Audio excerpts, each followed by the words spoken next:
Apesar do futebol ser o esporte mais amado no mundo, todos sabemos que não é o favorito dos americanos.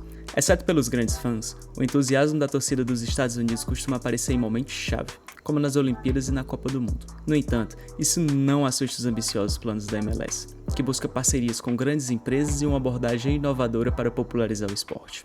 A MLS tem um sonho ousado de se tornar referência no futebol. Mas isso é suficiente em um país onde o próprio Pelé jogou e mesmo assim o futebol não se popularizou? Nem teve grandes avanços técnicos? É exatamente o que vamos analisar. Antes do surgimento da MLS, houve duas ligas, a American Football Association, que encerrou suas atividades em 1924, e em 1967 surgiu a National American Soccer League. Essa ficou bem conhecida devido à contratação do Pelé, porém seus momentos de fama duraram pouco e a liga chegou ao fim em meados da década de 80. Somente em 1993 a MLS foi anunciada, pouco tempo antes da FIFA conceder o direito dos Estados Unidos de sediar a Copa de 1994. Em troca, os Estados Unidos se comprometeu em desenvolver uma liga de futebol profissional. Desde então, a liga passou por uma notável evolução. Inicialmente, contava apenas com 10 times, mas em 2023 esse número aumentou para 29, e há previsões de surgimento de novas franquias. Essa expansão, em parte, se deve às lições aprendidas com as ligas anteriores. Hoje em dia, os clubes possuem seus próprios estádios, ao contrário do passado, quando muitos jogos aconteciam em estádios de beisebol ou futebol americano. Investir nas mídias digitais também foi fundamental para o crescimento da MLS. Sua presença nas redes sociais tem evoluído de forma excepcional, especialmente encantando as gerações mais jovens, que estão mais presentes nessas plataformas. O campeonato americano também está se empenhando em desenvolver seus próprios talentos. Eles não querem depender apenas da contratação de grandes estrelas no fim de suas carreiras, ou de jovens promessas da América do Sul.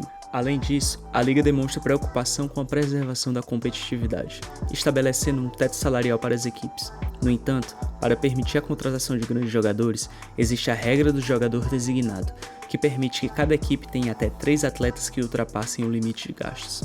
Essa regra foi criada em 2007, quando David Beckham chegou à liga. Todo esse esforço tem gerado resultados. Nos últimos 10 anos, a MLS teve 9 clubes diferentes vencendo o campeonato, e as 3 melhores equipes da liga atraem em média 30 mil torcedores por partida. Além disso, no ano passado, em 2022, o faturamento da liga superou o do Campeonato Brasileiro Série A. Mas ainda há um desafio a ser enfrentado. A audiência das transmissões de TV e streaming ainda não atingiu os níveis de relevância desejados, o que pode ser um problema, já que os campeonatos mais assistidos são o com maior nível técnico e, consequentemente, são os mais ricos do mundo. Apesar da MLS ter evoluído significativamente em popularidade, engajamento e arrecadação, surge a pergunta: isso seria suficiente para torná-la uma referência futebolística? As respostas são simples. A longo prazo, talvez, desde que a MLS seja capaz de produzir e reter grandes talentos, cativar a atenção do público e exportar seu campeonato para o resto do mundo. No entanto, a resposta de curto prazo é definitivamente não. Os Estados Unidos não é o único país tentando se popularizar no futebol. China e países árabes também estão na corrida, mas avançam lentamente, gastando muito dinheiro e tendo pouco progresso. Isso nos leva a outro ponto: a perspectiva dos grandes jogadores em relação à MLS.